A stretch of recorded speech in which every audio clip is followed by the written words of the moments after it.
wabarakatuh. Halo semuanya, selamat datang di Yusakis Pos. Mulai dari zona bencana nuklir hingga surga hutan yang hancur, mari kita ulas kisah di balik 7 ghost town atau kota mati paling terkenal di dunia. Salah satunya ada di Indonesia loh. Nomor 1, Chernobyl, Pripyat, Ukraina. Pada sekitar jam 1 pagi tanggal 26 April 1986, krisis besar terjadi di dalam reaktor nomor 4 di pembangkit listrik tenaga nuklir di Chernobyl. Ledakan yang terjadi setelahnya menyebabkan kobaran api dan bahan radioaktif melayang ke langit di atas Pripyat, kota terdekat dari pabrik yang dibangun untuk menampung para ilmuwan dan para pekerja pabrik.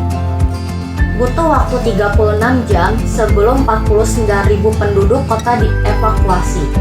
Kemudian, banyak penduduk yang mengalami kelainan kesehatan akibat terpapar radioaktif yang jumlahnya sangat besar dalam waktu singkat. Kemudian, kota ini telah kosong selama hampir 3 dekade sebagai pengingat bencana yang mengerikan. Bangunan-bangunannya telah lapuk, binatang liar berkeliaran di apartemen yang dulunya ramai, kompleks olahraga, dan taman hiburan. Di kantor pos kota, ratusan surat dari tahun 1986 masih tersimpan menunggu untuk dikirim. Tingkat radiasi di Pripyat telah menurun cukup tajam. Beberapa tahun terakhir memungkinkan penjelajah kota maupun mantan penduduk melakukan kunjungan singkat.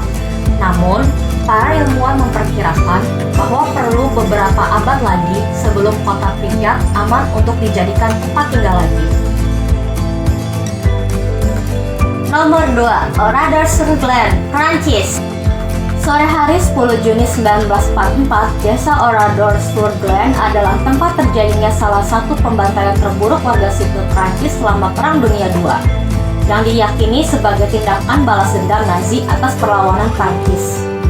Pasukan Nazi mengumpulkan dan membunuh 642 penduduknya dan membakar sebagian besar rumah. Para lelaki dibawa ke gudang senapan mesin dan para wanita dan anak-anak dikunci di sebuah gereja dan dibunuh dengan bahan peledak. Hanya segelintir orang yang berhasil selamat dengan berpura-pura mati dan kemudian melarikan diri ke hutan. Presiden Prancis memerintahkan agar reruntuhan kota tua yang terbakar itu tidak dibangun kembali dan dibiarkan saja apa adanya sebagai monumen bagi para korban. Sisa dari bangunan hangus masih tetap ada. Mobil, sepeda, berkarat, dan mesin jahit masih tergeletak. Nomor 3, Pulau Hashima, Jepang.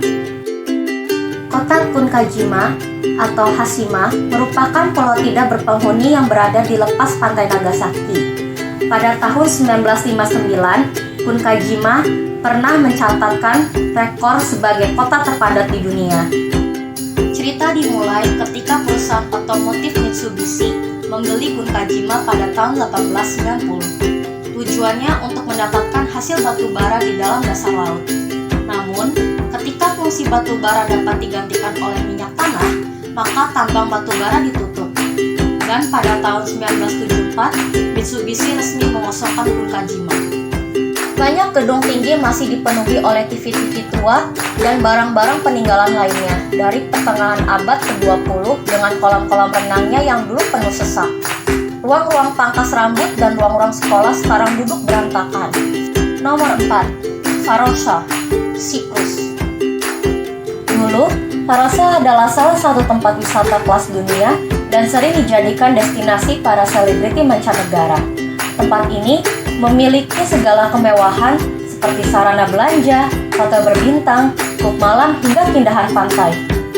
Namun, seperti dikutip dari Brightside, semua keindahan tersebut berubah ketika Turki menjajah Siprus dan menjadikan Varosa sebagai daerah jajahan. Turki memerintahkan kepada semua penghuni kota untuk pergi dalam beberapa jam dan mulai membangun pagar pembatas. Penduduk Varosa dilarang kembali, bahkan untuk sekadar mengambil harta benda. Kini, Varosa jadi daerah yang sangat sepi. Beberapa orang kabarnya pernah menyusup ke dalam kota ini dan menemukan banyak sekali hal unik. Mulai dari pakaian baru era 1970 hingga deretan mobil tua tapi masih terlihat baru. Bahkan, di beberapa apartemen dan hotel ditemukan pula makanan yang tersaji di meja. Nomor 5, Bodi, California. Bodie menjadi salah satu kota paling indah yang ditinggalkan di Amerika Serikat. Kota yang terletak di pegunungan Sierra Nevada. Monoculture, California ini sekarang dilindungi oleh State Historic Park. W.S. Bodie awalnya mendirikan kawasan ini hanya sebagai sebuah kamp pertambangan pada sebuah tempat yang ditemukannya sebagai tambang emas di tahun 1859. Pertumbuhan tambang Bodie berjalan melambat selama 17 tahun pertama dan hanya dihuni sekitar 20 penambang, hingga pada akhirnya penemuan biji tambang mengubah Bodie dari sebuah kamp yang terisolasi menjadi kota yang terkenal di Wild West.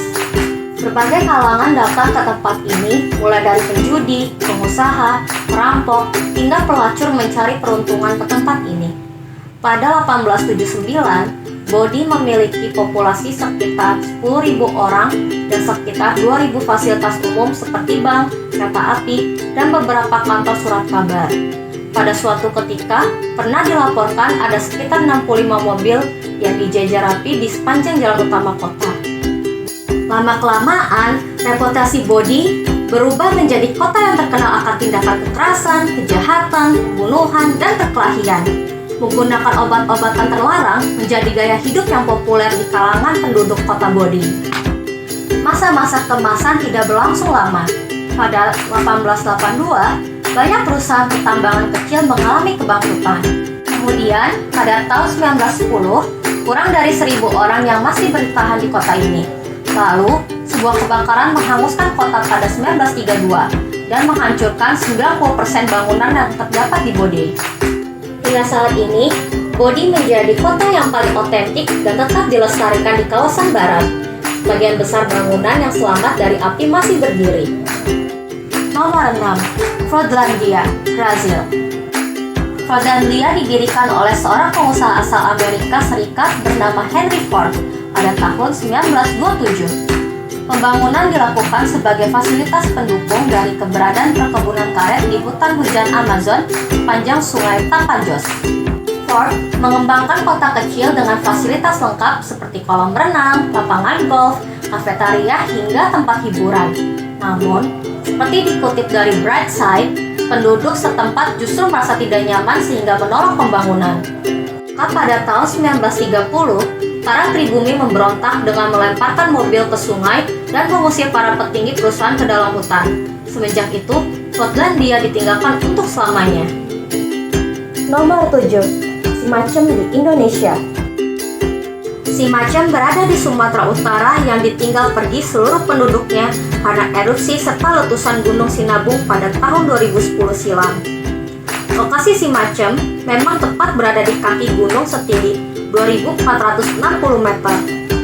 Hampir tidak ada bangunan tersisa di Simacem, kecuali sebuah gereja yang hancur diserang awan panas, seperti dikutip dari Duswell. Penduduk yang tinggal di radius 7 km dari Gunung Sinabung memang tidak diizinkan kembali dan direlokasi secara permanen. Semoga video ini dapat menambah wawasan kita dan menjadi pengingat bagi kita untuk terus bersyukur karena masih bisa tinggal di tempat yang layak ya. Jangan lupa like, komen, subscribe, dan share video ini ke teman dan keluargamu ya, agar channel ini semakin berkembang. Terima kasih telah menonton video ini.